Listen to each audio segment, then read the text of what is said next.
First things first, I want to talk about.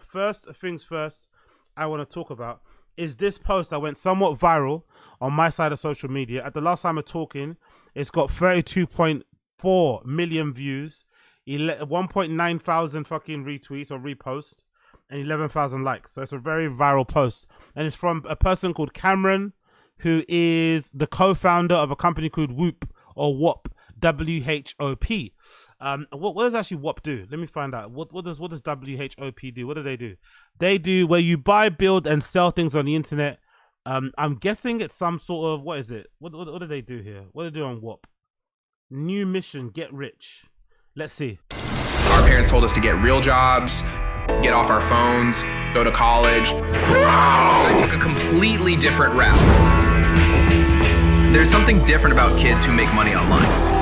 This is pretty cool. Okay, so I think if I'm not mistaken, from what I can guess, they either sell courses, they're either like a middle person for drop shipping. It's something along those kind of lines. So this is a company called WHOP, Whop, and they've made, which is a pretty cool advert, I'm not gonna lie. They've made a GTA styled game trailer thing where it kind of shows what they kind of do and what they get up to. It's a really cool idea for an advert, I'm not gonna lie. I quite like that. They don't give a fuck. Been taking a foot? Sounds like heaven, bro. There's a huge influx in kids dropping out of school. I just made 50 racks. I studied, bro. Dude, we gotta grow faster. Just use Whop, bro. Yo, we're printing. That's super trim. Here in my garage. College enrollment numbers are on the decline. When you start making money online, everything changes. And once you taste that freedom, there's no going back. So anyway, it's a company called Whop or Whop. I still don't have an idea what they do, so I'm going to click their website. This is like all companies, right? They're never really transparent about what they actually do. Let's see if they've got an about section. I just want to know what they do. Can you just give me a brief synopsis of what you guys do? Whop is on a mission to deliver everyone a sustainable income. Okay. What does the company Whop do? Hopefully AI can just tell us in simple terms. Okay, there we go. Whop is a social commerce marketplace for creators and entrepreneurs to sell digital products, services, and membership, acting like an Etsy for software, where users can create online store to sell courses, communities, Discord, Telegram. People sell their Discord. Tools, more handling, payments, customer management, delivery, all in one place, simplifying monetization for digital creators. What Whop offers sellers all in one platform, digital products, membership communities, SaaS tools, monetization. What Whop offers buyers discovery, easy access, key concept, a Whop capital W, the platform itself. Okay, cool. There, we got it, right? Anyway, you got the gist of it. Anyway, long story less long, the founder, one of the co-founders of Whop, posted this the other day. They said 9:15 Monday night, 9:15 p.m. Monday night, not a single engineer has left. The only thing to do in life is build. So he takes a picture of his startup office. I'm assuming it's somewhere in New York. Maybe it's somewhere in LA, but I'm going to guess somewhere in New York, judging by the architecture and shit. And it's a picture of his developers, a section of his office where all these developers are either on standing desk, coding and building for the app, or they're sitting down and they're just coding and whatever else it may be. And when I saw this picture, it reminded me a lot of my career and the things that I've seen in the workplaces that I've been at. I had a similar type of thing in a couple of startups where it wasn't encouraged to stay overtime. It wasn't encouraged to stay late, but everyone did it. So it wasn't explicitly said, hey, you should stay after 6. You should stay after 5. But everyone stayed after 6, after 5. No one left early. And some people came early as well, which is fucking crazy, right? Coming to work at like 8 in the morning, 7 in the morning, and just staying down to another 7, like absolutely wild. But at that time, specifically Master, that one place I was in, it was sort of like a mission that I think we all believed in. You kind of have to work in a company where you believe in the mission. So at that time, when I worked in Mustard, when I was a co-producer of the online streetwear program that Virgil Abloh was headed, RIP to him, which is how I met Virgil Abloh and stuff. And obviously that iconic video of the anime brand that he worked with, its name escapes me now, but you know what I mean, right? When I was working there, I kind of believed in the product. I believed in the software. I believed in the service. I believed in the dream. I believed in what they were trying to do, which is essentially trying to allow people who don't live in the hottest cities in the world access to some of the best creators, best teachers, best leaders, best people that they can learn from in fashion. So to kind of democratize fashion and allow people who don't live in places like Paris, who don't live in places like London or New York to kind of access to the same things and to learn and to hopefully build their own brand. So I think largely everybody in that office, everybody in that company that worked at Master believed in that, because we had other courses, we had hair courses, we had makeup courses with a similar sort of ethos. So I think it works in that regard. And if I'm remembering correctly, at that time too, we were all probably a similar age. We were all probably a similar age at that time. We were all probably a similar age. So or maybe not similar age, we were probably all at the same part of our careers. Let me say that, yeah, that might be a better way to say it. Where like maybe that was like your first proper job, right? Where you got given a laptop, where you got given a lot more authority in terms of like decision making, you know, where the stuff that you did was actionable. Like you could tell, okay, cool. If I put this amount of work in, I see the results of it, type of thing. Where you had direct access to the co-founders and whatever else it may be, like all of that kind of thing. So I think because we all believed in the mission, because we were all relatively the same age ranges, maybe the same experiences, it was easy for us to all knuckle down and do stuff like this and stay in the office until now. I remember working at Mastered on that streetwear course. You know, I helped put the whole fucking program together, book most of the artists, organize all the panel discussions in fucking Berlin, in fucking Paris and shit, in London, all this hard work, right? Organizing the shoots, so who's going to talk to Virgil, who's going to do this, who's going to do that, securing deals with Izettle. I did a press thing because our media partner at the time was High Snobiety, and we got the brands featured on there, blah, blah, blah, blah, all this stuff.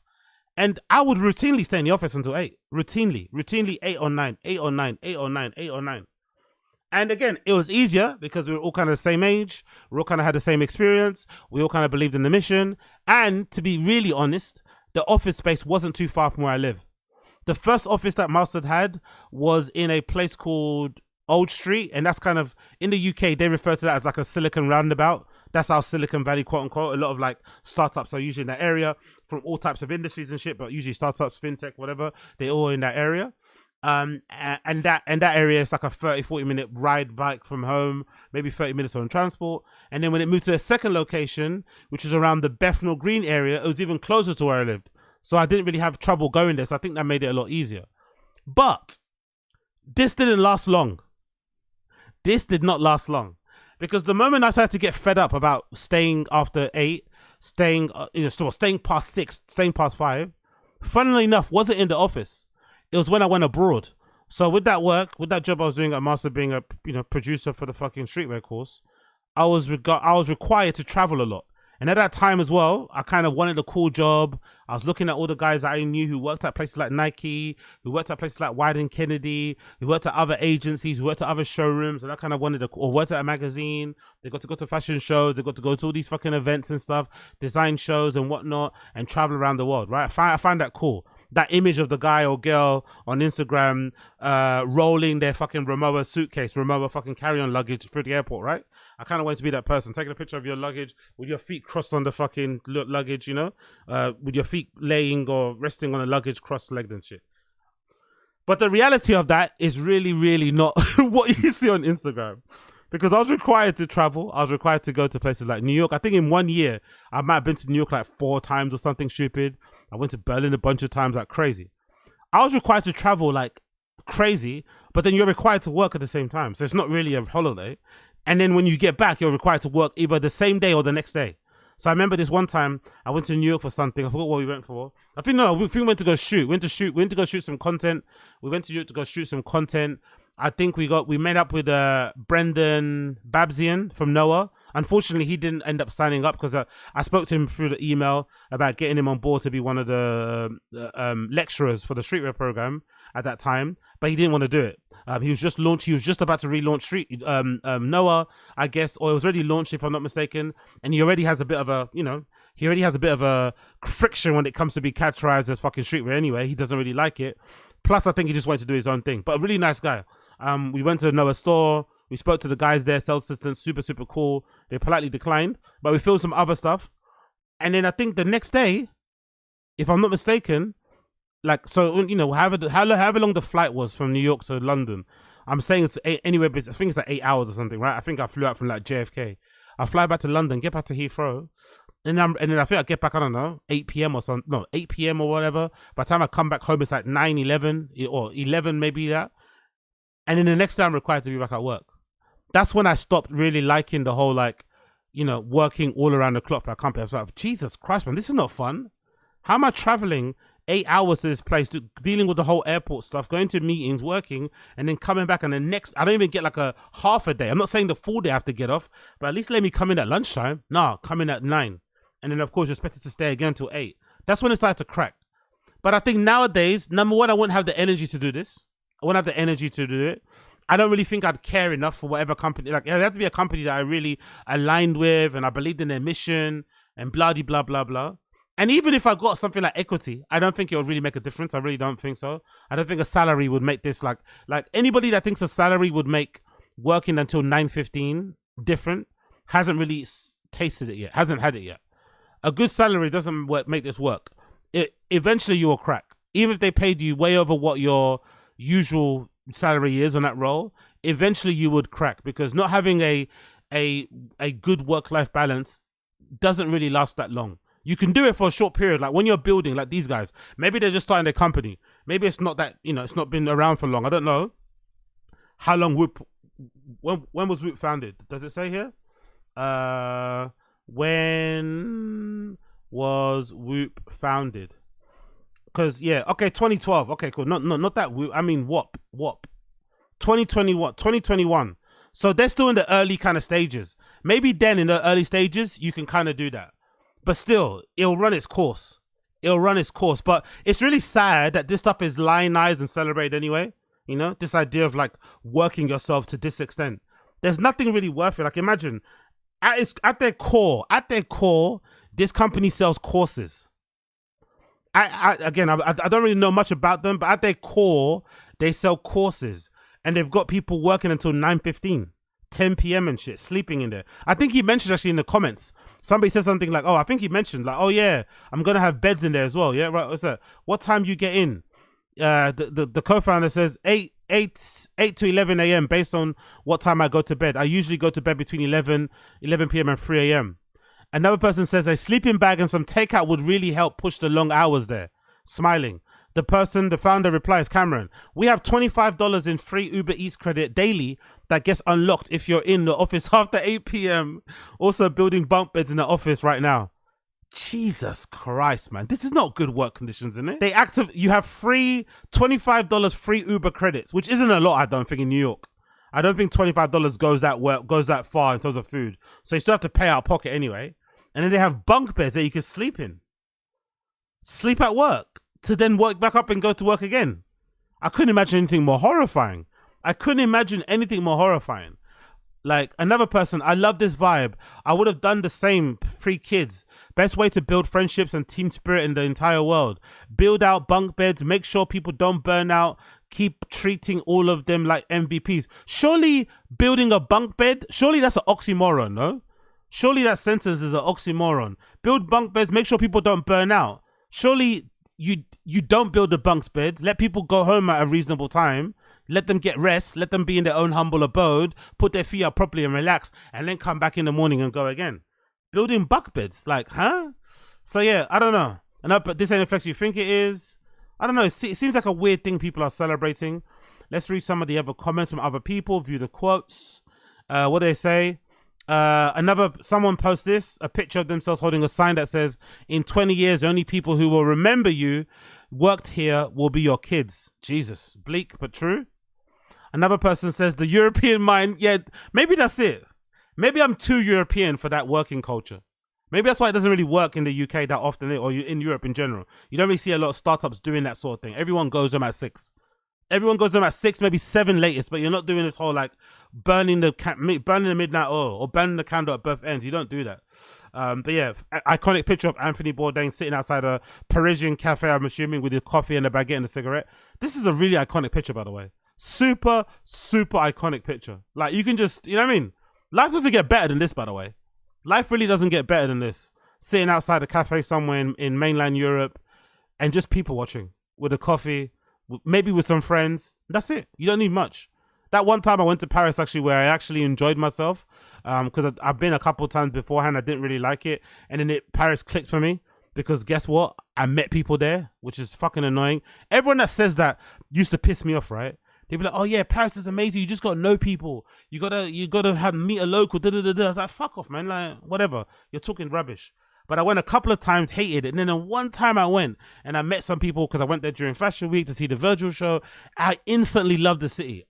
I instantly fell in love with the city and walking around the river, walking around in general, getting lost and finding random fucking wine bars to go have wine in. This one place I found, by the way, I had probably the best glass of wine I've ever had, and I don't really drink red wine at all. I had the best. It literally tasted like Ribena. I swear to God, but it got me licked. And he only had one glass left, basically. So he gave me the last glass. I tried to get more of it. He said, "No, it's finished." Like, it was just, you know what I mean? It was just that thing I just had in the moment. It was so tasty, man. I was just sitting there sipping this shit, drinking it like a Ribena too, by the way. The French people looking at me like I was some uncouth barbarian. But yeah, the European mind, the European lifestyle is very, very different to what you guys do there in North America. But then again, to be fair to you guys, to be fair to the North Americans, we get to do this, right? We get to do this, but you guys also get to make a lot of money.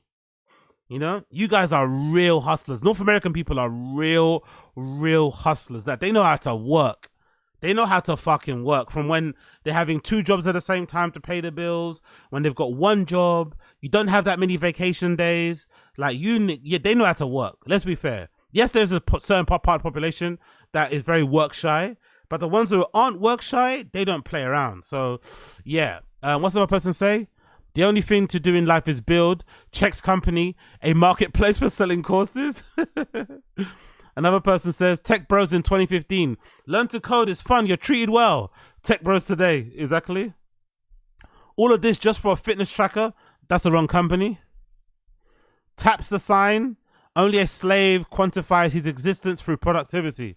Woo! Only a slave quantifies its existence through productivity. Big up Jet Franzen. Amazing, amazing. Another person says, imagine an alternate Twitter where the bankers, lawyers, consultants, doctors were tweeting about how late they work. Monday, 11 p.m., wrapped my last brain surgery. The only thing to do in life is to cure cancer. Exactly. People will post like this and the product in question is another slop web dashboard. I'd really like some folks in tech to go work in banking or consulting or law just for the year to learn that working hard is hardly unusual and then pivot to posting about results instead of grind-set mindset. I really do wonder why we don't get a lot of people actually creating interesting startups, you know? Why it's all basically slop. There's a guy, I saw a guy the other day, Y Combinator happened the other day, right? YC happened the other day. And I saw one of the guys pitching, and I think he kind of gave us a kind of brief overview of what his company does on TBPN. Big up TBPN, really good show that kind of covers loads of tech and startup stuff. And essentially he created a company, an AI company, of course, that creates marketing videos, like marketing little reels and posts. And it's like, so essentially he's built, or he's got some sort of prompt or whatever that uses something that's already readily available to create bespoke, custom kind of whatever adverts for clients and customers. And I think he said he charges 30 grand per asset, 30 grand per piece of video, 30K. Essentially, you're paying him 30K for him to write a prompt for you, specifically for your company, and then use that clip to then advertise whatever you're doing. Like, huh? Like, just nonsense, isn't it? Nonsense companies. Like, no one really doing anything interesting. No one really trying to revolutionize housing, medicine, I don't know, transportation, health. There's no startup that's trying to, I don't know, repurpose public parks. I don't know. It's just all bullshit, really. It's kind of sad how sloppy it is at the moment. Another person says, watch my child take his first steps. Watch a movie with my wife. Help build a shitty e-commerce site. 3 a.m. NYC, Cameron, bedtime, oh forgot. VC call, they're telling you to stop posting this guy is embarrassing to investors. The only thing in life is to remember that life exists outside the screen. There's no one passionate about building an e-commerce platform. BS. Software engineering is not real engineering. Get a job, you fucking bum. Jesus Christ. Okay, cool. Like I said, I'm not really the biggest fan of that sort of stuff personally. But I do think there is some utility out of doing this when you're young. When you're young and you're virile and you believe in the mission and you actually want to push yourself and see how far you can push yourself, then do it. Especially if they're offering you equity early on, because you never know where the company can go. A lot of these people, like these co-founders, they don't really make these companies for the long run.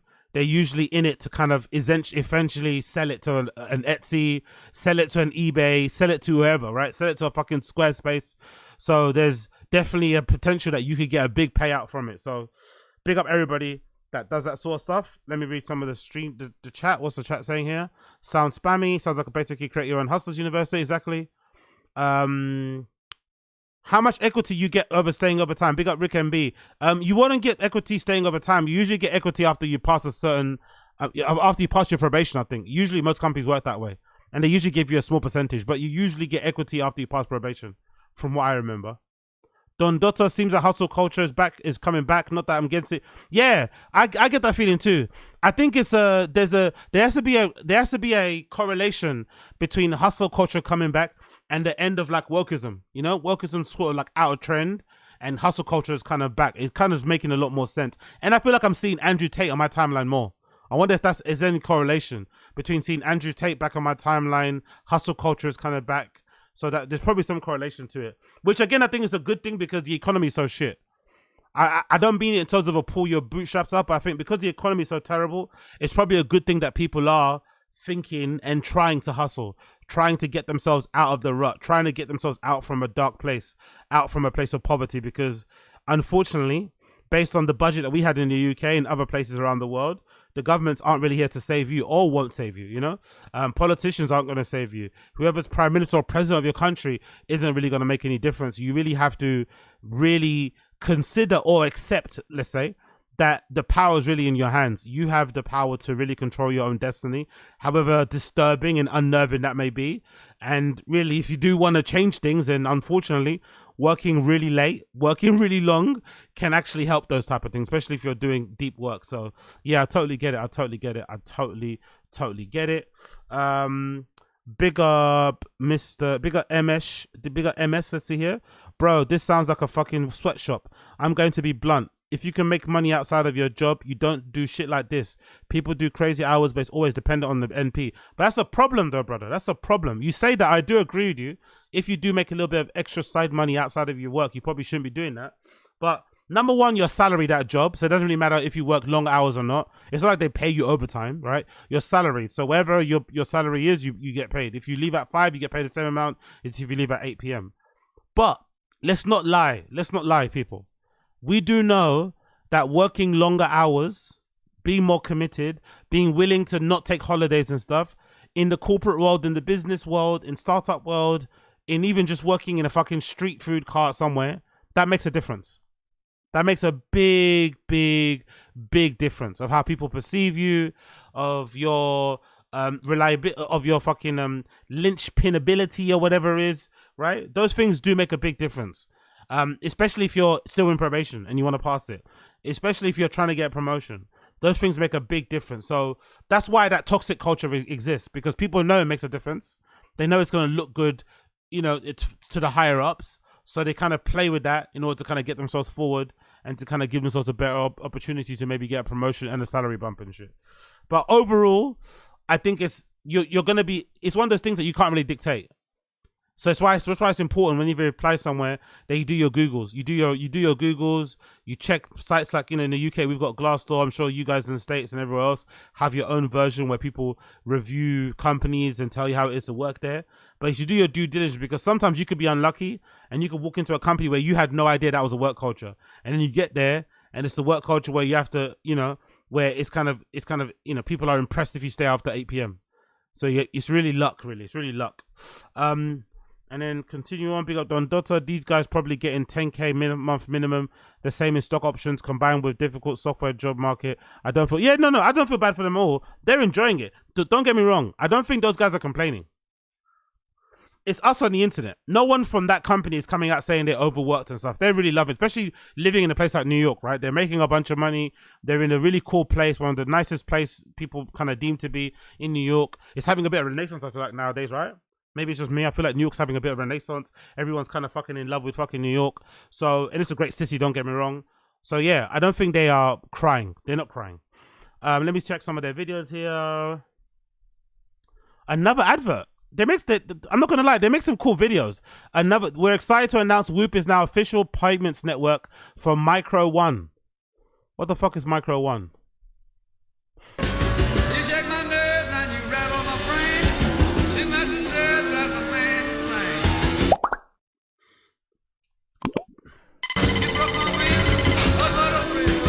Oh, is that like a prediction market or something? Because it says here there's 2 cars racing and it gives you a multi-choice, 3 options to pick what to do next. What's the best tactic? Is this like a prediction market? Prediction marketplaces as well, man. They're popping off, innit? Fucking hell. Everyone's gambling in a way.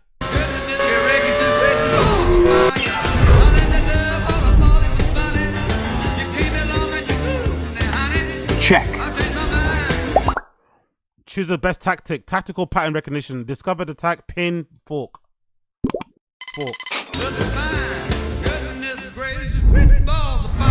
Chat, should I put $5 grand on GameStop right now? Dip virus, okay. Cam, sweetie, it's time for dinner. 1 sec, Mom. I'm getting my payout from Whop. Okay. Fair enough. They made some cool adverts. What can I lie? The adverts are pretty cool. Well done.